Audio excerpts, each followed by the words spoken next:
मित्रांनो, उद्या अयोध्येच्या राम मंदिरात रामलल्लाची प्राणप्रतिष्ठा होणार आहे. त्या मंदिराचं उद्घाटन होणार आहे आणि त्याच्या आधी पंतप्रधान म्हणजे त्या प्राणप्रतिष्ठेचा एक भाग म्हणून पंतप्रधान एक 11 दिवसांचं अनुष्ठान करून राहिले. त्याच अनुष्ठानाचा एक भाग म्हणून ते काल रामेश्वरला गेले होते. तिथे त्यांनी समुद्रात पवित्र स्नान केलं, मंदिरामध्ये दर्शन घेतलं, तिथल्या कुंडांमध्ये स्नान केलं. तो व्हिडिओ मी आधी तुम्हाला दाखवतो आणि मग आपण आजच्या विषयाकडे येऊ. प्रधानमंत्री ने वहां पर समुद्र में स्नान भी किया है.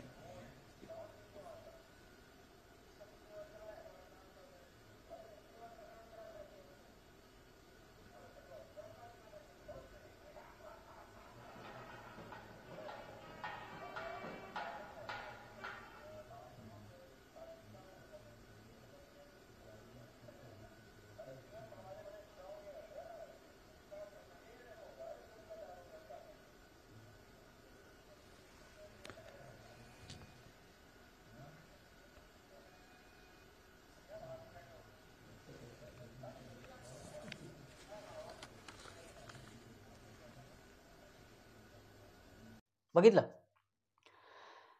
मित्रांनो, एक काळ असा होता की हिंदू असणं आणि ते दाखवणं, ते लोकांना सांगणं, त्याचा अभिमान असणं ही एक गिल्ट वाटत होतं. अनेक हिंदुत्ववादी आपल्या देशामध्ये आहेत. उजव्या विचारसरणीचे लोक तेव्हाही होते, आत्ताही आहेत.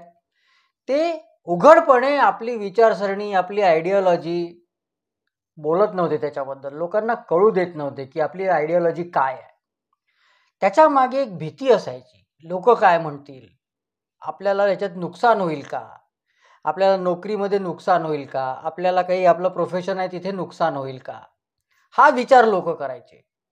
कारण सगळी सिस्टीम डाव्या विचारसरणीच्या लोकांनी कब्जात करून ठेवली होती. आणि राजकारणी तर काही विचारू नका. जाळीदार टोपी घालून इफ्तार पार्टी झोडायला त्यांना चांगलं वाटायचं. ते अभिमानाने त्याचे फोटो होर्डिंगवर लावायचे. पण हेच राजकारणी मंदिरात कधी जायचे नाही उघडपणे, हिंदू सणांना जायचे नाही. त्यांना आपल्या राजकारणाची चिंता होती, त्यांना आपल्या वोट बँकेची चिंता होती. या सगळ्या राजकारण्यांनी, डाव्या इकोसिस्टीमनी स्वातंत्र्यानंतर गेले 70-75 वर्ष हिंदूंच्या मनामध्ये एक इन्फेरियरिटी कॉम्प्लेक्स तयार केला होता. आपण मोठे भाऊ आहे, मुसलमान आपले लहान भाऊ आहे, त्यांना वाईट नाही वाटलं पाहिजे, आपण असं काही करायला नको की जेणेकरून त्यांना वाईट वाटेल, त्यांच्या धार्मिक भावना दुखावल्या जातील, असं आपल्या हातातनं काहीच घडलं नाही पाहिजे आपल्या हातनं. पण नरेंद्र मोदी सत्तेत आले आणि मग सगळी परिस्थिती हळूहळू बदलायला लागली. त्याचा परिणाम आज असा झालेला आहे 10 वर्षानंतर की कालपर्यंत जे हिंदूंवर टीका करत होते, रामावर टीका करत होते, वाटेल ते बोलत होते प्रभू श्रीरामाबद्दल, ते सगळे लोक आज गळ्यात प्रभू श्रीरामांचे मोठे मोठे लॉकेट घालून फिरून राहिले. म्हणजे लिटरली नाही, पण ते असे कामं करू राहिले आणि हे दाखवू राहिले की बा मीच सगळ्यात मोठा जगातला राम भक्त आहे. देशातलं वातावरण आता बदलून राहिलं. राम मंदिर बनल्याने, राम मंदिरामध्ये प्राणप्रतिष्ठा झाल्याने ते जवळपास पूर्णत्वाला गेलेलं आहे.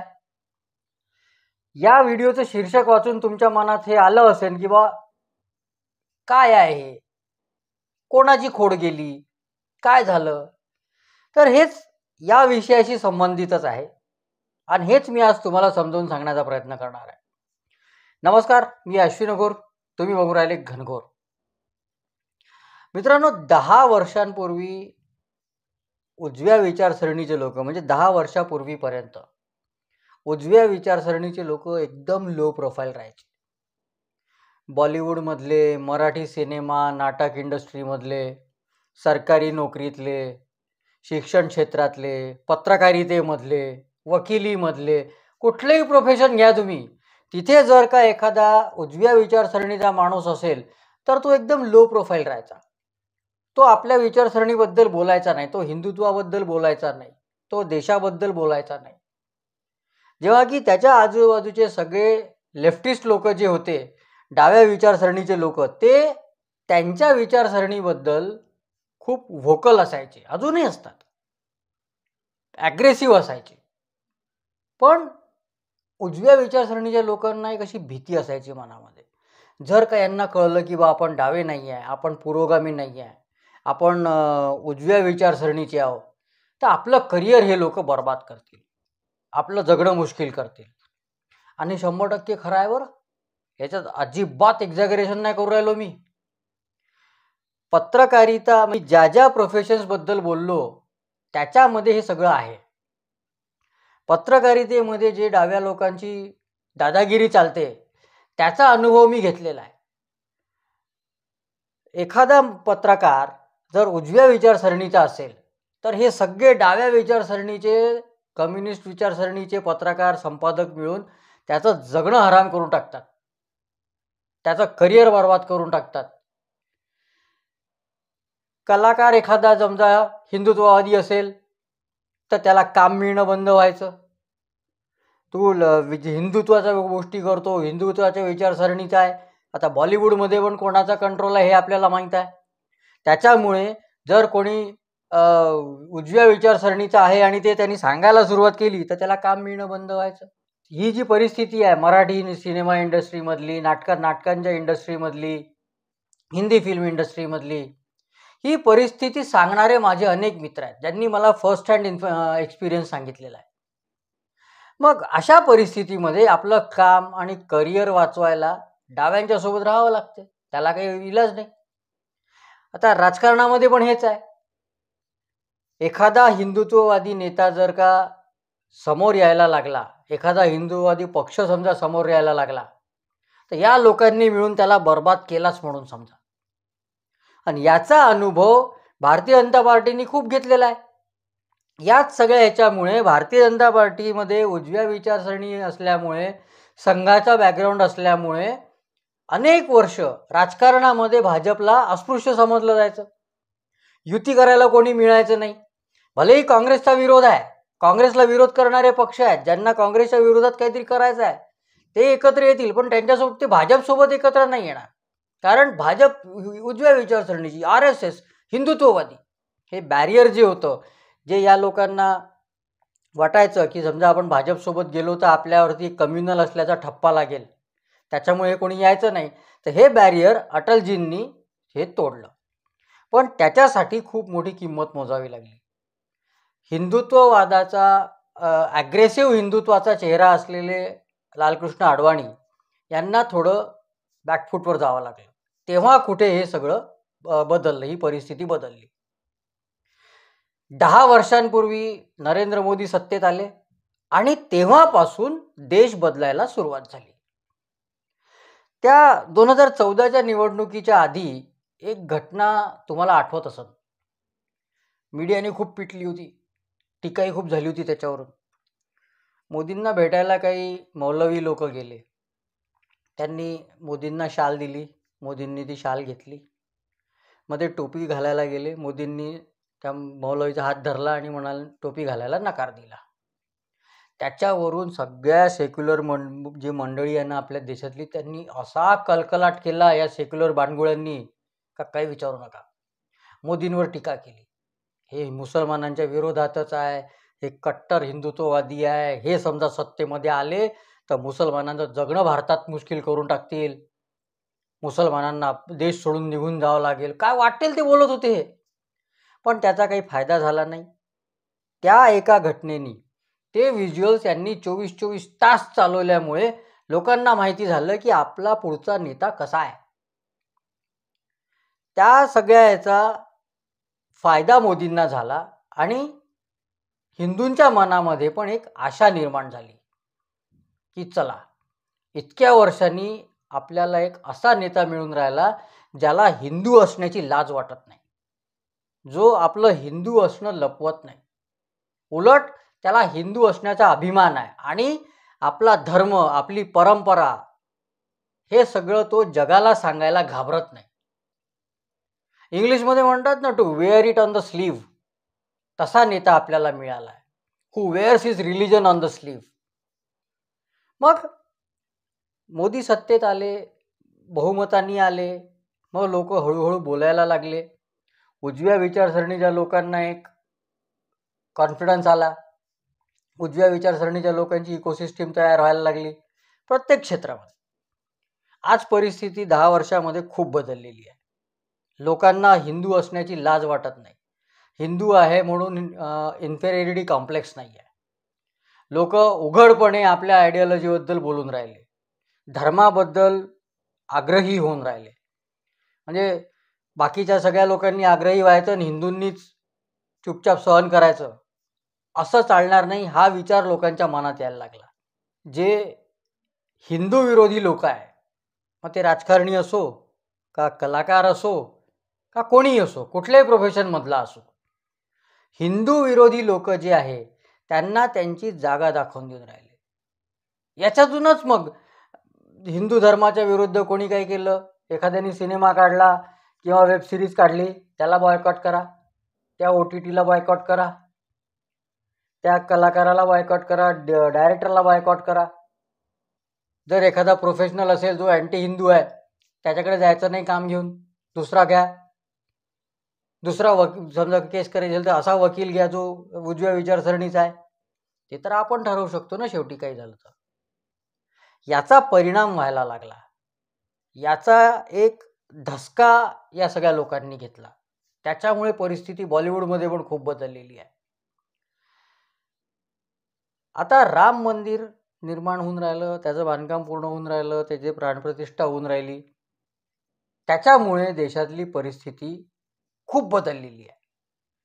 म्हणजे जे हिंदू मुसलमानांपेक्षा कट्टर मुसलमान होते राजकारणी, जे हिंदूंना, हिंदू देवी देवतांना वाटेल ते बोलत होते, मनात येईल ती टीका करत होते आणि याचा त्यांना अभिमान होता. ते अशी अभिमानाने सांगायचे की माझा हिंदू धर्मावर विश्वास नाही, हिंदू धर्म फालतू, इस्लाम कसा बेस्ट आहे, हे सांगणारे लोक, त्याच्यावर राजकारण करणारे लोक, ते आज राम कलश पूजन करून राहिले, महाआरती करून राहिले, रामभक्तीचे कार्यक्रम करून राहिले. आणि याच्यामध्ये सगळ्यात समोर कोण आहे? जितेंद्र आव्हाड, कळवा मुंब्र्याचे आमदार, राष्ट्रवादी काँग्रेसचे नेते. याच आव्हाडांनी, तुम्हाला आठवत असेल, मागच्या आठवड्यामध्ये एक कॉन्ट्रोवर्शियल स्टेटमेंट केलं होतं. शरद पवारांच्या राष्ट्रवादीचं शिर्डीमध्ये एक शिबिर झालं. त्या शिबिरात भाषण करताना आव्हाड असं म्हणाले होते की प्रभू श्रीराम जेव्हा वनवासात होते तेव्हा ते शिकार करून मांसाहार करायचे.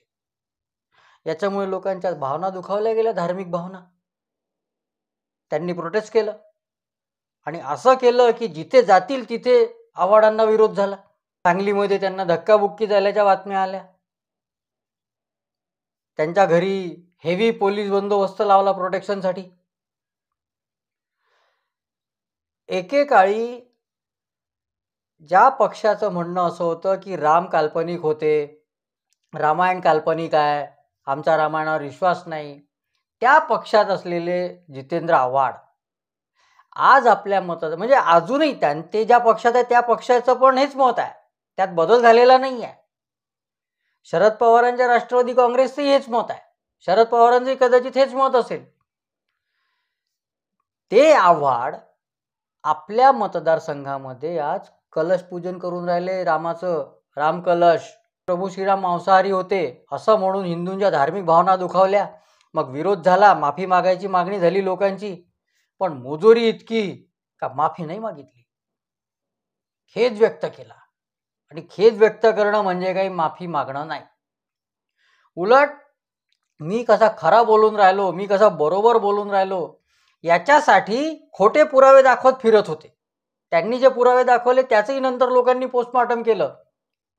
लोकांनी हे सांगितलं की हे सगळं ऑलरेडी कॉन्ट्रोवर्शियल आहे, याचा ऑलरेडी खंडन करून झालेलं आहे. तेच पुरावे घेऊन आव्हाड फिरत होते.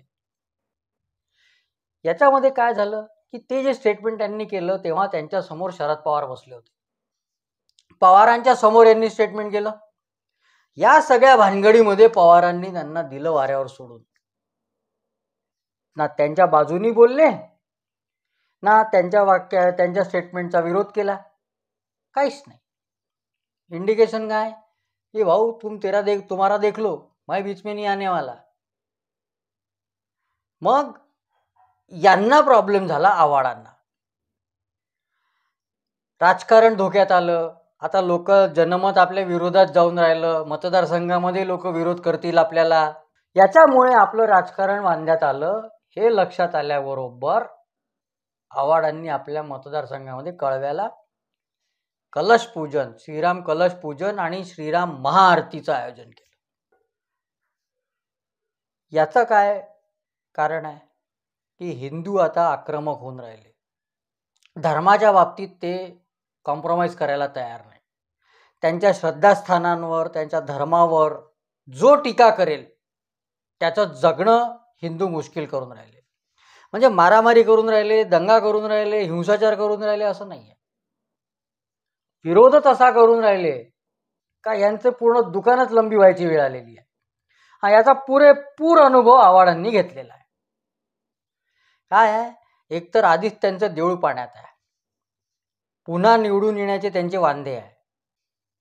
मग शेवटी काय करता, काही तर आशा पाहिजे, काही तर करावं लागेल. म्हणून मग चलो श्रीराम के शरण में. म्हणून मी हे शीर्षक दिलेलं आहे का खोड मेल्याशिवाय गेली. मित्रांनो, आता इथेच थांबतो. हा व्हिडिओ तुम्हाला आवडला असेल तर लाईक करा, मित्रपरिचितांसोबत शेअर करा आणि घनघोर चॅनलला जास्तीत जास्त सबस्क्राईब करा. धन्यवाद.